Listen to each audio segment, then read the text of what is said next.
नमस्कार दोस्तों, मैं गौरव योर एजुकेशन चैनल में एक बार फिर से आपका स्वागत करता हूं। दोस्तों, आज के हमारी जूनियर एडिट साइंस की 23वीं क्लास है और इसमें हम टॉपिक क्लियर करेंगे कार्बन एवं उसके यौगिक। तो इस टॉपिक से रिलेटेड जितने भी अलग अलग परीक्षाओं में पूछे हुए क्वेश्चन हैं वो सभी मैंने यहाँ पर कवर किए हैं। तो बिना देर करे हम चलते हैं क्वेश्चन की तरफ। और जितने भी क्वेश्चन हैं दोस्तों वो कहीं ना कहीं किसी एग्जाम में आए हुए क्वेश्चन है। इसकी बिल्कुल भी मत करना, वीडियो को लास्ट तक जरूर देखना और वीडियो पसंद आए तो इसे लाइक शेयर और चैनल को सब्सक्राइब जरूर करना।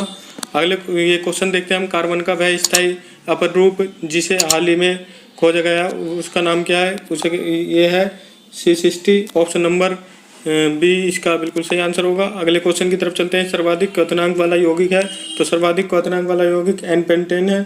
ऑप्शन नंबर ए इसका बिल्कुल सही आंसर होगा। अगला क्वेश्चन है एरोमेटिक यौगिक के अणुओं में पाई इलेक्ट्रॉनों की संख्या कितनी होती है? तो इनकी संख्या कितनी होती है? यह होती है दोस्तों 4n+2। ऑप्शन नंबर सी इसका बिल्कुल सही आंसर है। अगला क्वेश्चन है प्रयोगशाला में एथिलीन और एसिटिलीन को निम्न में से किसके द्वारा विभेदित किया जाता है? तो इसमें से किसके द्वारा विभाजित किया जाता है? ये किया जाता है टोलेन अभिकर्मक के द्वारा। ऑप्शन नंबर सी इसका बिल्कुल सही आंसर होगा। अगला क्वेश्चन है निम्नलिखित में से कौन सा अम्ल विटामिन भी है? तो इनमें से कौन सा अम्ल विटामिन है? तो इसमें से दोस्तों एस्कॉर्बिक अम्ल जो है ये विटामिन भी कहलाता है। और इसको जो है विटामिन सी भी कहते हैं। ठीक है। अगला क्वेश्चन है एक गैस ब्रोमीन जल को रंगहीन करती है परंतु अमोनियम सिल्वर नाइट्रेट से कोई अभिक्रिया नहीं करती, वह गैस है? तो वो गैस है दोस्तों एथिलीन। ऑप्शन नंबर सी इसका बिल्कुल सही आंसर होगा।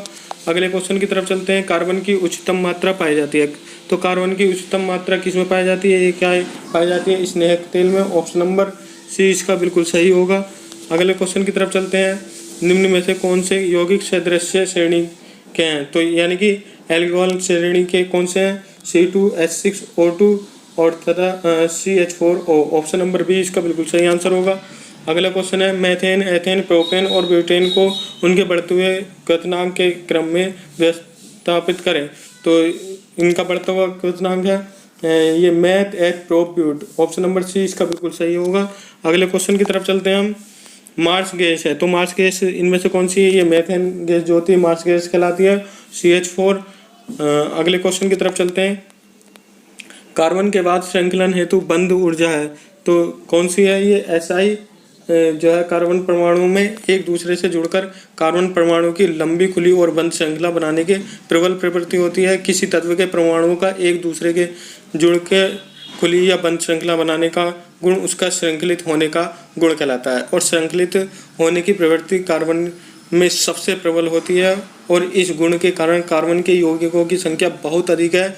यह प्रवृत्ति सिलिकॉन में कम और जर्मेनियम में बहुत कम होती है। ठीक है। अगले क्वेश्चन की तरफ चलते हैं। निम्नलिखित में से असंतृप्त यौगिकों की पहचान करें। तो इसमें से असंतृप्त यौगिक जो है वो है दोस्तों प्रोपिन और प्रोपाइन। ऑप्शन नंबर डी इसका बिल्कुल सही आंसर होगा।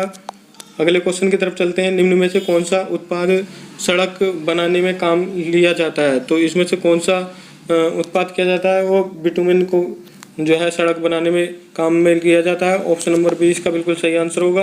अगला क्वेश्चन है अम्ल जिसमें कार्बोक्सिलिक समूह नहीं है, तो वह अम्ल कौन सा है? यह है पिक्रिक अम्ल। ऑप्शन नंबर डी इसका बिल्कुल सही आंसर होगा। अगले क्वेश्चन की तरफ चलते हैं। चींटी के डंक में पाया जाने वाला अम्ल होता है, तो चींटी के डंक में जो पाया जाता अम्ल है वो कौन सा है? मेथेनोइक अम्ल होता है। ऑप्शन नंबर बी इसका बिल्कुल सही आंसर होगा। अगले क्वेश्चन की तरफ चलते हैं। टार्ट्रिक अम्ल पाया जाता है, तो टार्ट्रिक अम्ल किस में पाया जाता है दोस्तों?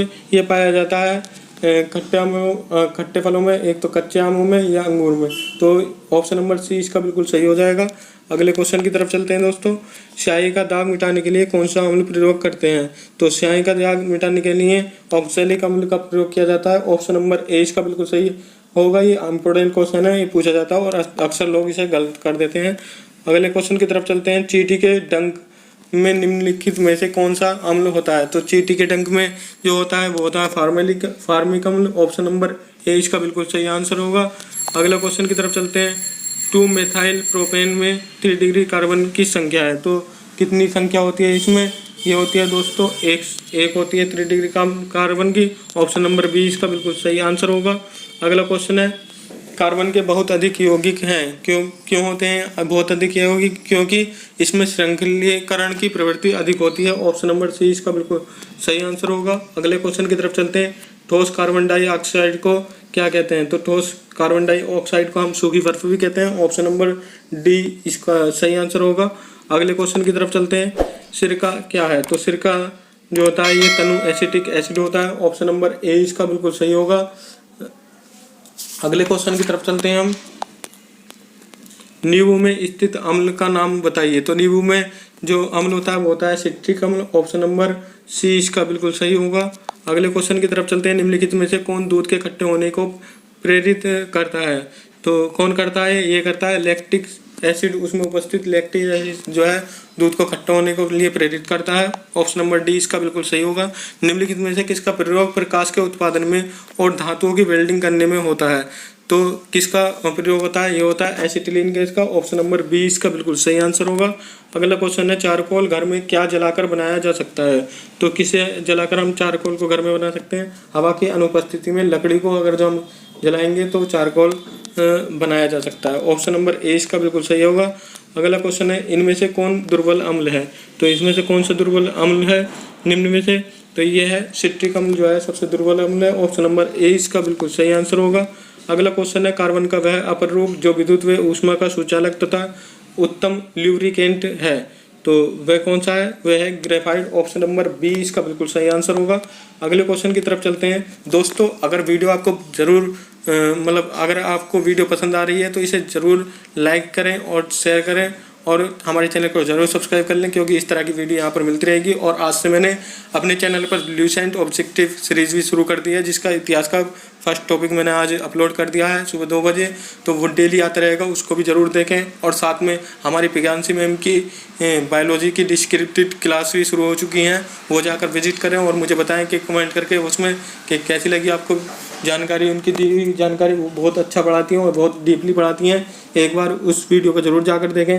तो क्वेश्चन की तरफ चलते हैं हम। सीसा पेंसिल में प्रयुक्त तत्व है, तो सीसा पेंसिल में प्रयुक्त तत्व कौन सा होता है? ये होता है कार्बन। ऑप्शन नंबर सी इसका बिल्कुल सही आंसर होगा। अगला क्वेश्चन है पेंसिल की लीड बनाने में क्या प्रयोग किया जाता है? तो पेंसिल की लीड बनाने में सबको पता ही होगा ग्रेफाइट का प्रयोग किया जाता है। ऑप्शन नंबर ए इसका बिल्कुल सही आंसर होगा। अगले क्वेश्चन की तरफ चलते हैं। कार्बन का निम्नलिखित में से कौन सा अपरूप धातु कर्म में अपचायक माध्यम के रूप में कार्य करता है? तो कौन सा प्रयोग करता है? ये कोक करता है। ऑप्शन नंबर ए इसका बिल्कुल सही आंसर होगा। अगला क्वेश्चन है निम्नलिखित में से कौन सा कार्बन का संयुक्त रूप नहीं है? तो कौन सा संयुक्त रूप नहीं है? यह है हीरा। ऑप्शन नंबर सी इसका बिल्कुल सही आंसर होगा। अगले क्वेश्चन की तरफ चलते हैं। सॉरी थोड़ा सा ऊपर आ गया मैं।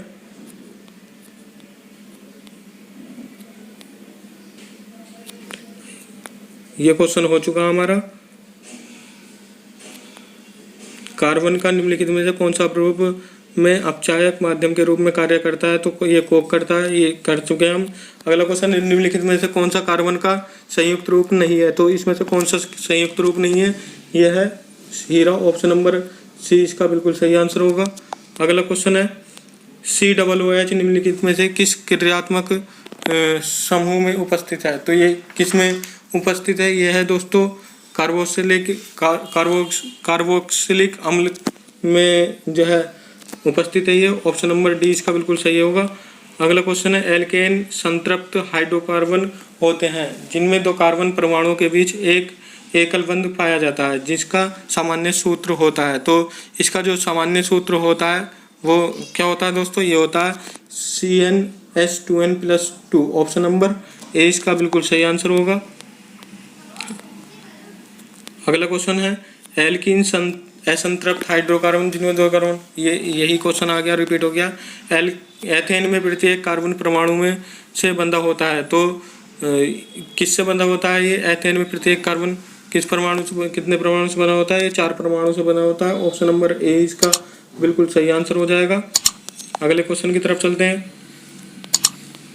बेंजीन के एक अणु में दोहरे आबंध होते हैं, तो किस में होते हैं ये? कितने होते हैं? ये होते हैं दोस्तों 3। ऑप्शन नंबर ए इसका बिल्कुल सही होगा। बेंजीन में 3 दोहरे आबंध होते हैं। इसकी स्ट्रक्चर में अगर जो आपको बताऊं तो ये इस तरीके से होती है।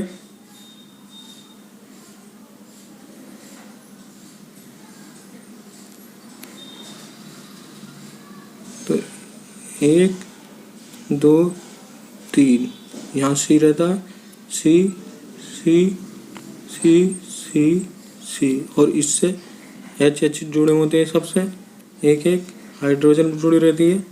ठीक है, तो ये 3 जो एक ये रहा, एक ये रहा, एक ये रहा, 3 आबंध जो है दोहरे जुड़े होते हैं। ये समझाना चाह रहे थे ये। अगला क्वेश्चन है एल्कोहल में क्या होता है। तो एल्कोहल में क्या होता है दोस्तों, इनमें होता है कार्बन, हाइड्रोजन और ऑक्सीजन होती है एल्कोहल में। ऑप्शन नंबर बी इसका बिल्कुल सही आंसर होगा। अगला क्वेश्चन है रिक्त स्थान में सबसे उपयुक्त विकल्प भरें। एथेनॉल का के लिए विकृतीकरण होता है, तो किसके लिए होता है ये होता है इसे रोगाणु रोधक के रूप में उपयुक्त बनाने में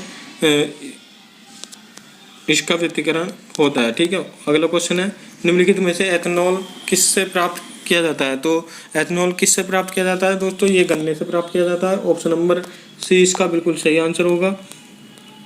अगला क्वेश्चन है शीतल पेय में शामिल है।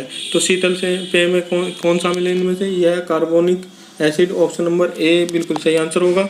अगला क्वेश्चन है निम्नलिखित में से किसका प्रयोग इत्र बनाने के साथ साथ स्वेद के एजेंट बनाने में के लिए किया जाता है। तो किसका प्रयोग किया जाता है दोस्तों, इत्र के साथ साथ स्वाद का एजेंट बनाने के लिए ये एस्टर का प्रयोग किया जाता है। ऑप्शन नंबर सी इसका बिल्कुल सही है। और मैं इसके साथ इनके बारे में बताता हूँ। इथेनोइक अम्ल का जो प्रयोग किया जाता है ये सिरका बनाने में किया जाता है, और मेथेनॉल का प्रयोग ईंधन या एंटीफ्रिज एजेंट बनाने में किया जाता है, और एस्टर का तो इत्र के साथ साथ स्वाद के एजेंट बनाने में किया जाता है, ये आपको बता ही दिया है। एथेनॉल का जो प्रयोग किया जाता है ये शराब या ईंधन बनाने में किया जाता है। ऑप्शन नंबर सी इसका बिल्कुल सही होगा, एस्टर। अगला क्वेश्चन है मृत अंगों को सामान्यतः फॉर्मेलिन में रखा जाता है। फॉर्मेलिन क्या है ये जलीय फॉर्मेल्डिहाइड होता है। ऑप्शन नंबर ए इसका बिल्कुल सही आंसर होगा। अगला क्वेश्चन है अमीनो एसिड के 4 प्रमुख तत्व कौन से हैं। तो कौन से हैं दोस्तों, ये हैं कार्बन, हाइड्रोजन, ऑक्सीजन और नाइट्रोजन। ऑप्शन नंबर डी इसका बिल्कुल सही आंसर होगा। ये आज की हमारे वीडियो का लास्ट क्वेश्चन है दोस्तों।